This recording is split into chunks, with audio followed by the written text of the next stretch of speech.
India in the world. इसको समझने से पहले एक छोटा सा ब्रीफ 10-15 सेकंड का, वो ये है कि इंडिया बाकी दुनिया से पहले भी कनेक्टेड था। इंडिया को डिस्कवर किया था, अक्सर आप ये जानते हैं, 1498 में। सॉरी यार, ये बहुत ही खराब राइटिंग है मेरी, एक सेकंड इसको क्लियर कर लेते हैं। 1498 में इंडिया को डिस्कवर किया था वास्को ड गामा ने। डिस्कवर का मतलब ये होता है कि मतलब खोज निकाला था, फिर वहां पे पहले कोई रहता नहीं था, ऐसा नहीं। इंडिया उससे पहले भी था, उससे काफी पहले से था। इनफैक्ट कब इसकी शुरुआत हुई है किसी को नहीं पता। तो 1498 में बस वहां तक पहुंचने का समुद्री रास्ता जो है वो ढूंढ निकाला था वास्को ड गामा ने, इतना किया था उन्होंने। इससे पहले क्या इंडिया कनेक्ट नहीं करता था दुनिया से? नहीं करता था, मगर लैंड रूट्स के माध्यम से करता था। आप ये देख रहे हो, इंडिया ये लैंड रूट से बाकी पूरी दुनिया से कनेक्टेड था। फिर ये यूरोप से एक बार्थोलोमियोस डायस नाम का आदमी था जो यहां तक पहुंचा था, अफ्रीका के साउथ तक, बट फिर उसके बाद वो केप ऑफ गुड होप से वापस चला गया था। उसी के कुछ 8-10 साल बाद वास्को ड गामा भी यूरोप से चले थे और अफ्रीका की कोस्ट लाइन पकड़ते पकड़ते पकड़ते पकड़ते वो यहां पर आ गए थे, कैलीकट में, केरला में। तो डिस्कवरी मतलब खोज निकाला था समुद्री रास्ता इंडिया तक पहुंचने का 1498 में। समझ में आ गया?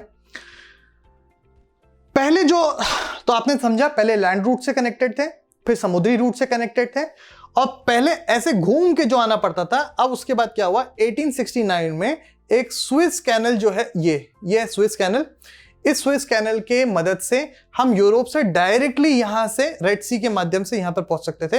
ये जो 7000 किलोमीटर, 7000 किलोमीटर घूम के आना पड़ता था, कितना पेट्रोल, कितना टाइम, कितना डीजल ये सब में लगता था, वो काफी बच गया केवल एक चीज की मदद से, स्विस कैनल के मदद से। स्विस कैनल किसको जोड़ता है ये आप देखेंगे अपने हिसाब से। रेड सी मैंने आपको बता दिया, उसके ऊपर कौन सा है वो आप देख लेना, ठीक है? इतना आप थोड़ा मैप को डिस्कवर करने की कोशिश करो। ये सारी चीजें इसके अंदर लिखी हुई हैं। इसके अलावा ये बताया हुआ है, एक पेनिनसुला नाम की चीज बताई गई है। पेनिनसुला क्या होता है? पेनिनसुला मतलब एक लैंड का पीस जो कि वाटर बॉडी से 3 हिस्सों से घिरा रहता है, उसको हम पेनिनसुला कहते हैं। इंडिया के केस में कौन सा पेनिनसुला है? ये इंडिया का पेनिनसुला है।